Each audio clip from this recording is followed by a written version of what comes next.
Bonjour les pyjamateuses, bonjour les pyjamateux. Aujourd'hui, première spécialité, fonction exponentielle.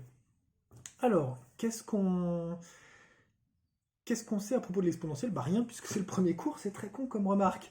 Donc alors, définition, grand 1, petit 1, la fonction exponentielle, qu'est-ce que c'est?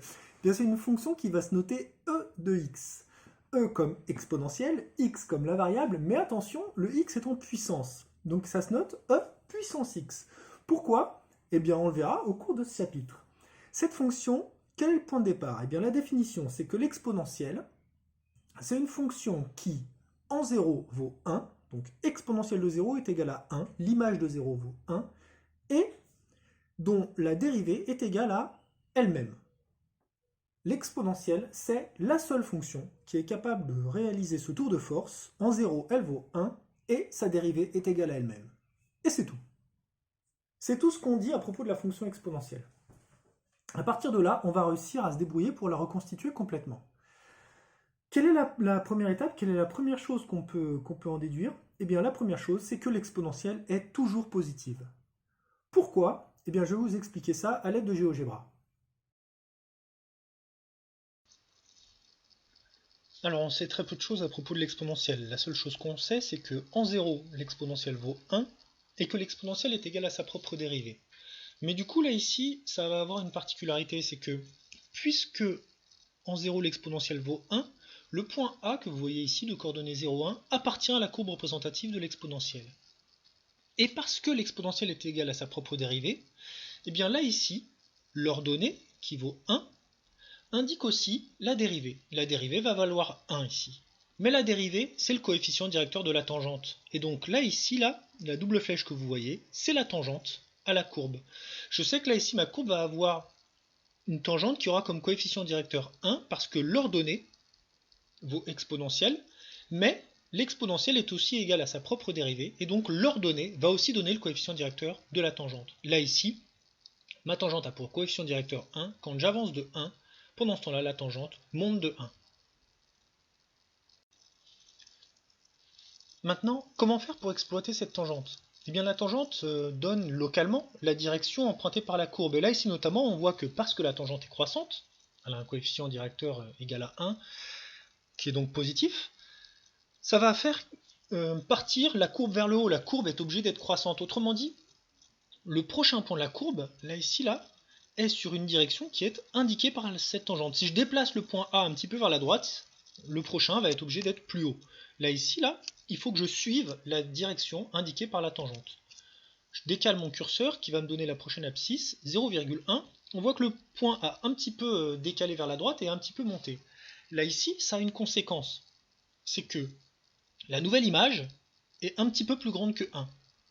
Et oui, le point a monté, donc la nouvelle image est un petit peu plus grande que 1. Mais pour l'exponentielle, l'image est aussi égale au nombre dérivé. L'exponentielle est égale à sa propre dérivée. Du coup, en fait, la dérivée en 0,1 vaut un tout petit peu plus que 1 elle aussi. Et du coup, la tangente continue d'être croissante et même elle a un petit peu penché davantage vers le haut. La croissance s'est accélérée. Et là, ici, ce qui se passe, c'est que plus ça va, plus je vais me décaler vers la droite, mais plus je monte aussi. Et donc plus les images sont hautes, mais plus les images sont hautes, plus les nombres dérivés sont grands. Plus les nombres dérivés sont grands, plus la tangente est pentue. Si la tangente est pentue, ça veut dire que vers le haut, ça veut dire que la courbe est croissante et que la prochaine image est encore plus haut.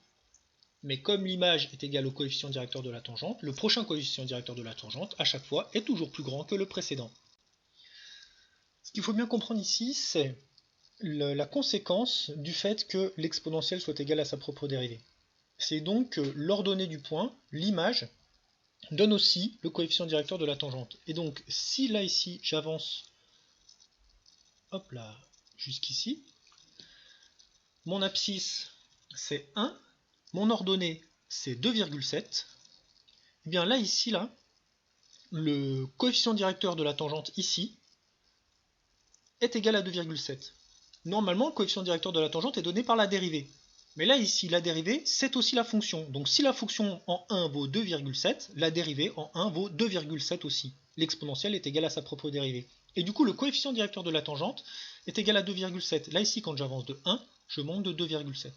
On voit que le prochain point, là, ici, là, est juste situé sur le vecteur que j'ai dessiné. En fait, il est un tout petit peu au-dessus, mais voilà, c'est normal, c'est parce que là, ici, la tangente passe par le point précédent et le point suivant. Et donc, plus j'avance, plus les images sont situées vers le haut, et plus les tangentes deviennent pentues, mais croissantes, systématiquement. Et donc là, ici, j'ai une croissance qui s'accélère. Hop là, je monte de plus en plus haut et de plus en plus vite. Voilà l'allure de la courbe représentative de la fonction exponentielle quand x est positif. Ça va donner ça. Elle est croissante quand x est positif, c'est obligé. Maintenant, on a vu ce qui se passait quand on décalait notre point vers la droite. On a vu que la courbe était obligée de monter. Qu'est-ce qui se passe si on le déplace vers la gauche? Eh bien, on voit que localement, là, ici, là, la courbe est croissante. Ça veut donc dire que si on met A un petit peu plus à gauche, il va se retrouver plus bas, plus bas, plus bas, plus bas, plus bas.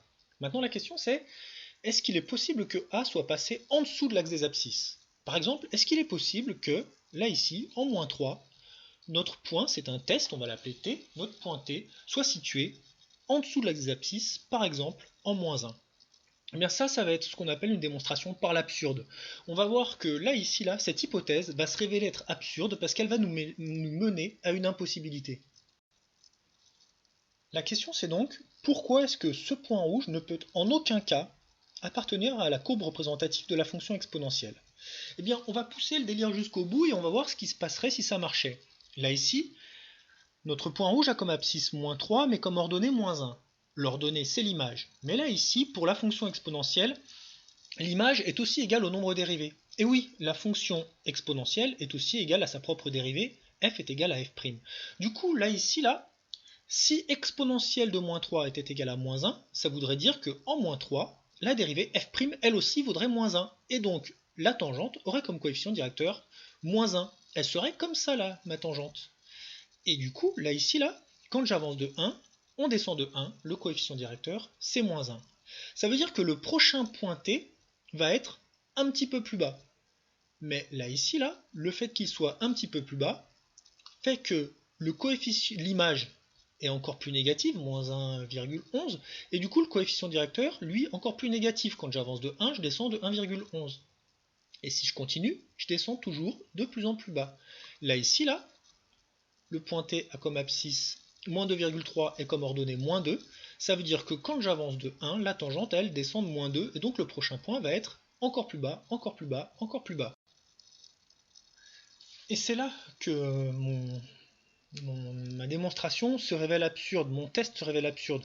C'est que le point T, là, ici, là, son ordonnée désigne l'image de la fonction exponentielle supposée, mais désigne aussi le coefficient directeur de la tangente, puisque l'exponentielle est égale à sa propre dérivée, et donc l'image f de x, exponentielle de x, est égale à la dérivée f' de x, exponentielle de x aussi.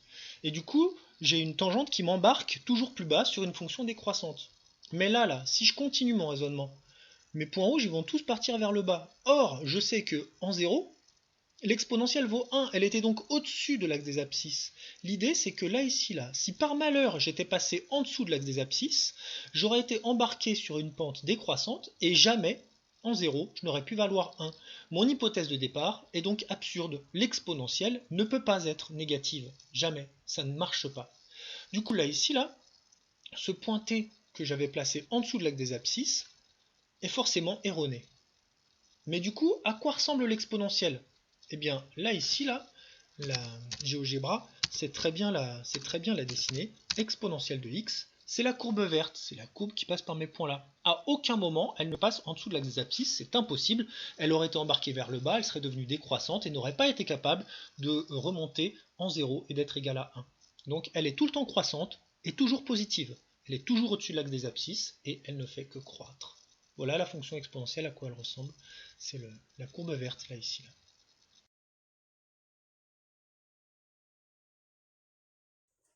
Donc là, ici, là, le point de départ, c'est sur l'axe des ordonnées, on est en 1. La courbe croît à droite. À gauche, elle ne peut pas être négative. Donc la courbe est toujours située au-dessus de l'axe des abscisses. Elle est toujours positive.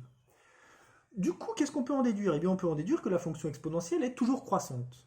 Pourquoi? Bien parce que la fonction exponentielle est égale à sa propre dérivée. Donc la dérivée, f', c'est exponentielle. Oui, mais voilà, la fonction exponentielle, on vient de dire qu'elle était toujours positive. Donc la fonction exponentielle a une dérivée qui est égale à elle-même, mais on s'en fiche. la fonction exponentielle a une dérivée qui est toujours positive. On vient de voir que la courbe de la fonction exponentielle était toujours située au-dessus de l'axe des abscisses. Donc, la fonction exponentielle a une dérivée qui est toujours positive. Et du coup, comme la dérivée est toujours positive, eh bien le signe de la dérivée donne le sens de variation de la fonction, et donc la fonction exponentielle est toujours croissante. Donc la fonction exponentielle, c'est une fonction qui est toujours croissante et toujours strictement positive. Sa courbe ne fait que monter, et elle est toujours située au-dessus de l'axe des abscisses. Alors, il y a un autre truc qui n'est pas au programme de première, mais qui est vrai, c'est qu'en plus, on voit que cette croissance se fait de manière accélérée, c'est-à-dire qu'on monte de plus en plus vite, de plus en plus vite, de plus en plus vite. On ne fait que monter, et de manière accélérée. Ça, c'est une fonction qui est convexe. Donc là, ici, le fait que la croissance s'accélère, c'est une fonction convexe. À partir de là, eh bien, on peut jouer avec ça en mélangeant l'exponentielle avec d'autres fonctions. C'est ce qu'on va voir dans le petit 2, dérivée et application. La première chose, la première application de la dérivée, avant de mélanger des choses, c'est des tangentes. La dérivée donne le coefficient directeur de la tangente, ce qu'on a vu dans la vidéo. Donc là, ici, on peut trouver la tangente en 0 à l'exponentielle. Il suffit d'utiliser notre formule. Donc c'est quoi la formule de l'équation d'une tangente? Bien, si vous ne vous en souvenez plus, revoyez un petit peu votre fiche. Mais l'équation d'une tangente en A, c'est y égale, l'équation de droite, ça commence toujours par y égale, une équation réduite, f' de a, facteur de x moins a, plus f de a. F' de a, la dérivée, le nombre dérivé en a, x moins a plus f de a. Donc là, ici, eh bien, pour la fonction exponentielle, si on veut sa tangente, il faut remplacer a par 0 pour voir la tangente en 0. Au point d'abscisse 0, voilà, a comme abscisse. Et on a besoin de f' de 0 et de f de 0. Seulement voilà, f de 0, c'est exponentielle de 0, et on sait que la fonction exponentielle en 0, elle est égale à 1. C'est pratiquement la seule chose qu'on sait à propos de l'exponentielle. Donc e de 0 est égal à 1. Et f' de 0, eh bien la dérivée de l'exponentielle, c'est elle-même. Donc f' de 0, c'est aussi exponentielle de 0, et c'est aussi 1. Quand on remplace, ça fait y égale 1 facteur de x moins 0 plus 1. Et du coup, là, ici, l'équation de la tangente en 0, c'est y égale x plus 1. On avait vu, là, ici, la toute première tangente, celle qui était posée sur l'axe des ordonnées. Elle avançait d'une unité vers la droite et elle montait d'une unité.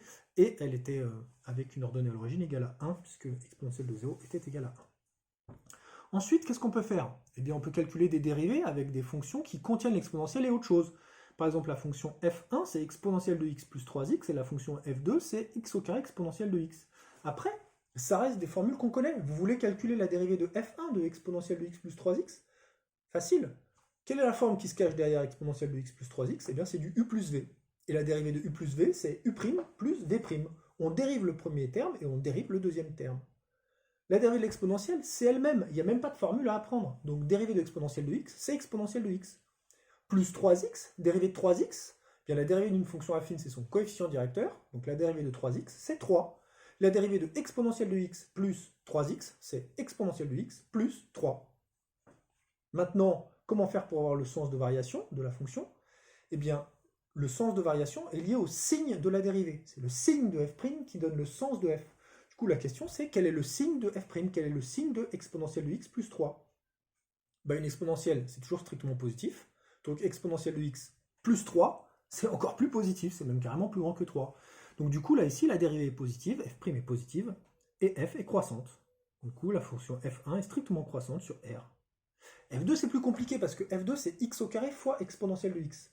Et donc là, ici, c'est du u fois v. La dérivée de u fois v est plus complexe. La dérivée de u fois v, c'est u'v plus v'u. Du coup, là, ici, il faut calculer u', la dérivée de x au carré, c'est 2x. V', la dérivée de exponentielle de x, mais la dérivée de exponentielle de x, c'est exponentielle de x. Du coup, u'v plus v'u, ça va donner 2x fois exponentielle de x plus v'u exponentielle de x fois x au carré. Là, ici, il faut ensuite mettre l'exponentielle en facteur. Pourquoi? Parce que ce qui va nous intéresser dans f', c'est son signe. Or, la meilleure écriture pour avoir le signe d'une dérivée, c'est l'écriture factorisée. Toute la seconde, on fait des tableaux de signes, et à chaque fois, on dit qu'il faut se mettre sous la forme factorisée pour pouvoir faire des tableaux de signes. La meilleure écriture pour avoir un signe, c'est une forme factorisée. Donc, on essaye de factoriser f'2. On met exponentielle de x en facteur, qui était présent dans les deux termes, et ça fait exponentielle de x facteur de 2x plus x au carré, ou exponentielle de x facteur de x au carré plus 2x. Le premier terme, le premier facteur, pardon, c'est exponentielle de x, il est toujours positif, facile, que des plus. X au carré plus 2x, c'est un polynôme du second degré. Et pour avoir le signe d'un polynôme du second degré, on sait faire. C'est delta, recherche des racines, et toujours du même signe que a, sauf entre les racines, s'il y en a. On calcule delta, on cherche les racines, on trouve moins 2 et 0. Les racines, c'est 0 et moins 2. Le 0 était racine évidente, hein, parce que c était égal à 0.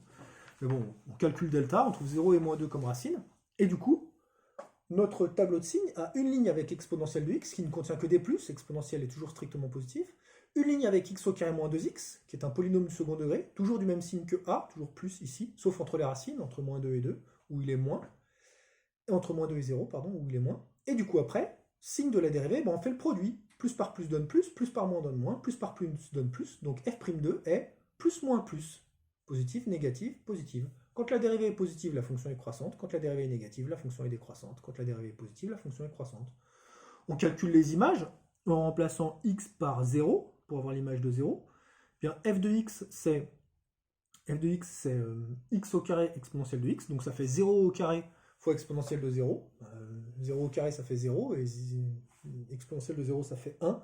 0 fois 1, ça fait 0. Et ensuite, on remplace x par moins 2. Moins 2 au carré, ça fait 4. Et exponentielle de moins 2. Alors, qu'est-ce que c'est que exponentielle de moins 2? Pour l'instant, on ne sait pas. Enfin, si, c'est un nombre positif, mais combien il vaut? Aucun moyen de le savoir. Aucun autre moyen que prendre la calculatrice. Et si on prend sa calculatrice et qu'on tape 4 exponentielle de moins 2, je vais chercher ma calculatrice qui était loin, et bien quand on fait 4 exponentielle de moins 2, notre magnifique Memoworks nous dit que 4 exponentielle de moins 2, ça fait 4 exponentielle de moins 2, 0,5 à peu près. 0,5 à peu près. Donc là ici, la calculatrice, j'espère que vous voyez, dit que ça fait à peu près 0,54. Donc 4 exponentielle de moins 2, il dit que ça fait 4 sur exponentielle de 2, on verra pourquoi dans ce chapitre. Et effectivement, ça fait à peu près 0,54. Donc là, on a une fonction qui est croissante, qui monte jusqu'à 4 exponentielle de moins 2, qui vaut à peu près 0,54, décroissante, elle vaut 0, et après de nouveau croissante. Qu'est-ce qui se passe en moins l'infini? Qu'est-ce qui se passe en plus l'infini? Ça, c'est pas du problème de première, c'est des limites. C'est du problème de terminale, je peux vous le spoiler si vous voulez. En moins l'infini, ça vaut 0, enfin la limite c'est 0, donc elle est collée à l'axe des abscisses, elle va croître, monter jusqu'à 0,54, redécroître, toucher l'axe des abscisses de nouveau sur l'origine, remonter, en plus l'infini, elle part vers plus l'infini, elle monte aussi haut qu'on veut. Voilà. Bien, on va s'arrêter ici pour aujourd'hui, ça fait déjà beaucoup. Et donc ce qu'il faut que vous reteniez, c'est l'exponentielle est strictement positive, toujours. En 0, elle vaut 1, et surtout, le plus important, l'exponentielle est toujours égale à sa dérivée. La dérivée de l'exponentielle de x, c'est exponentielle de x. Du coup, l'exponentielle est strictement croissante sur R. Voilà. Je vais vous donner des exercices à faire pour mes élèves. Je voudrais passer un coucou spécial à Sophie, qui m'a envoyé le mail le plus gentil de la Terre. Donc merci beaucoup Sophie, c'est hyper agréable. Et à Wendy, parce qu'à chaque fois Wendy m'engueule parce que je ne mets pas de dédicace. Donc je vous présente mes excuses Wendy. Voilà, je vous enfin la dédicace que vous méritiez depuis le début. Voilà, plein de bisous à tout le monde. J'espère qu'on pourra se recroiser d'ici la fin de l'année et à bientôt. Allez, salut, prenez soin de vous.